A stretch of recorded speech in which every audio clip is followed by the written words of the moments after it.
छत्तीसगढ़ राज्य में कोरोना के संक्रमण ने पूरे प्रदेश को बेहाल कर दिया है। बीते 24 घंटे में 15,785 कोरोना संक्रमण के नए मामले छत्तीसगढ़ राज्य में सामने आए हैं। इसके साथ ही अब कोरोना के एक्टिव मरीजों की संख्या प्रदेश भर में 8 लाख के करीब पहुंच चुकी है। बेहद खराब स्थिति का सामना छत्तीसगढ़ राज्य को कोरोना संक्रमण के लिहाज से करना पड़ रहा है। बीते 24 घंटे में 15,785 नए मरीज आए सामने। प्रदेश में संक्रमितों की संख्या 8 लाख के करीब पहुंच चुकी है। प्रदेश में कोरोना के एक्टिव केस 1,24,459। सबसे खराब स्थिति राजधानी रायपुर की बनी हुई है। बीते 24 घंटे में 1,008 नए मरीज मिले। अकेले रायपुर में कोरोना से एक दिन में 39 लोगों की मौत। छत्तीसगढ़ से मेरे सहयोगी नीरज तिवारी इस खबर पर हमारे साथ बने हुए हैं। नीरज, लगातार ये जानकारी आप देते हैं कि सैंपलिंग को लेकर बेहद खराब स्थिति का सामना छत्तीसगढ़ राज्य को करना पड़ रहा है। सबसे बदतर हालात राजधानी रायपुर के बने हुए हैं। बीते 24 घंटे में 15,785 नए मामले आए सामने और रोजाना ये आंकड़ा 15,000 के करीब, 15,500 के करीब बना रहता है। तो ऐसे में एक जगह स्टैग्नेंट इस आंकड़े को कर दिया गया है, न कम न ज्यादा।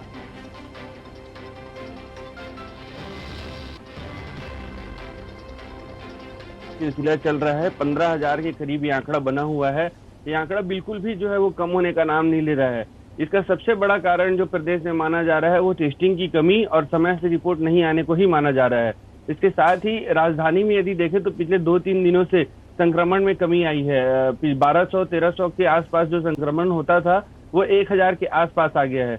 इसके चलते आज 5 मई से को जो है वो लॉकडाउन खत्म होना था छत्तीसगढ़ के 28 जिलों में।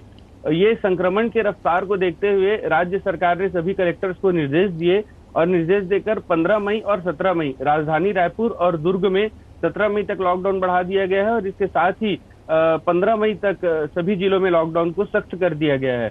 इसके साथ ही एक बड़ी बात आपको बताना चाहूंगा महेश, आंध्र प्रदेश और तमिलनाडु के आसपास कोरोना के संक्रमण में काफी तेजी देखी जा रही है। चूंकि छत्तीसगढ़ से लगा हुआ एरिया है, सीमावर्ती राज्य है और उससे छत्तीसगढ़ का बस्तर संभाग जो है वो लगता है।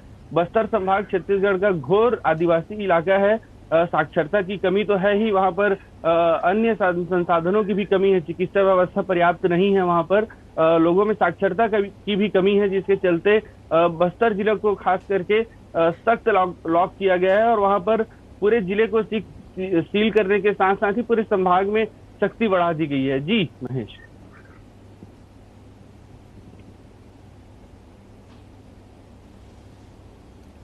लॉकडाउन 28 जिलों में छत्तीसगढ़ राज्य में लगाया गया है, लेकिन सख्ती बढ़ाने की बात आप सामने रख रहे हैं, लेकिन आंकड़ों में कोई कमी देखने को नहीं मिल रही और लगातार आप ये जानकारी देते हैं कि सैंपलिंग को लेकर बेहद खराब स्थिति, 10 दिन 15 दिन तक इंतजार लोगों को करना पड़ रहा है रिपोर्ट को लेकर। तो ऐसे में ये कहा जा सकता है कि जब सैंपलिंग ही नहीं तो इलाज कैसा? जी बिल्कुल महेश, ये एक बड़ा मुद्दा है कि सैंपलिंग पर्याप्त संख्या में नहीं हो पा रही है और जो सैंपलिंग हो रही है उनके रिपोर्ट्स समय पर नहीं आ पा रहे हैं, जिसके चलते लोगों को अपनी जान से हाथ गंवाना पड़ रहा है। क्योंकि छत्तीसगढ़ में संक्रमण का जो रफ्तार है वो बहुत तेज है। 15,000 से नीचे आंकड़ा बिल्कुल भी कम होने का नाम नहीं ले रहा है। मतलब इसको कहा जाए कि प्रतिदिन 55 से 60,000 लोग अपनी सैंपलिंग करवा रहे हैं, जिसमें से 30% के आसपास संक्रमित निकल रहे हैं और जो मौतों का आंकड़ा है वो भी बिल्कुल भी 200 से नीचे होने का नाम ही नहीं ले रहा है। राजधानी रायपुर की यदि बात करें तो 40-50 मौतें रायपुर में आम बात हो गई है। रायपुर के शमशानों की बात करें तो शमशानों में शवों को इंतजार करना पड़ रहा है अंतिम संस्कार के लिए।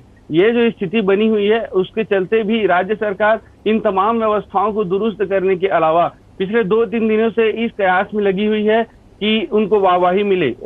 राज्य सरकार लगातार नए आंकड़े जारी कर अपना बयान स्पष्ट कर रही है कि राज्य में कोई कमी नहीं है, स्वास्थ्य की पर्याप्त व्यवस्था है, सैंपलिंग की पर्याप्त व्यवस्था है, लेकिन जमीनी हकीकत कुछ और ही बयां कर रही है।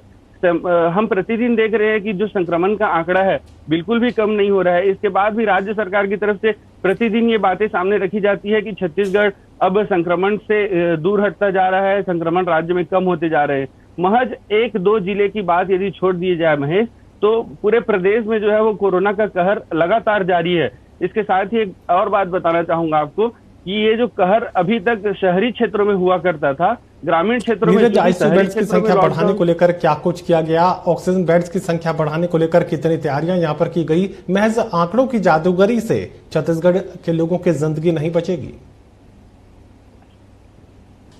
जी महेश, बिल्कुल लगातार हम देख रहे हैं वही कि राज्य सरकार आंकड़ों में जो है वो कमी बताकर राज्य के जनता को जो है वो एक भ्रम में डाल रही है कि छत्तीसगढ़ में संक्रमण लगातार कम हो रहा है। यदि हम पिछले दिनों की बात करें, शहरी क्षेत्रों में राज्य के संक्रमण ज्यादा हुआ करता था। अब ये संक्रमण जो है ग्रामीण इलाकों तक पहुंच गया है। क्योंकि शहरी क्षेत्रों में लॉकडाउन के कारण जनता अपने घरों में रुक गई और उसके कारण संक्रमण का चैन जो है वो शहरी क्षेत्रों में तो टूट गया, लेकिन चूंकि जो ग्रामीण इलाके हैं वहां पर लगातार मजदूरी का काम और अन्य जो कार्य है ग्रामीण क्षेत्रों के वो लगातार जारी रहे, जिसके कारण लोग जो है वो घर से निकलते रहे और ग्रामीण क्षेत्रों में संक्रमण लगातार बढ़ गया। ऐसी नौबत आ गई है महेश अब छत्तीसगढ़ में कि जो गांव का गांव जो है वो पूरा संक्रमित हो चुका है।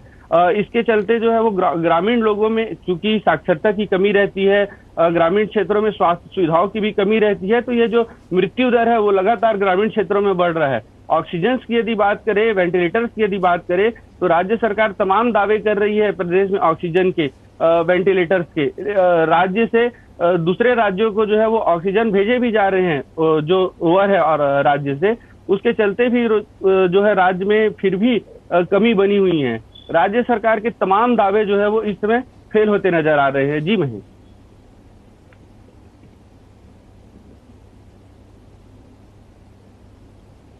चलिए नीरज, इस पूरी जानकारी के लिए आपका शुक्रिया।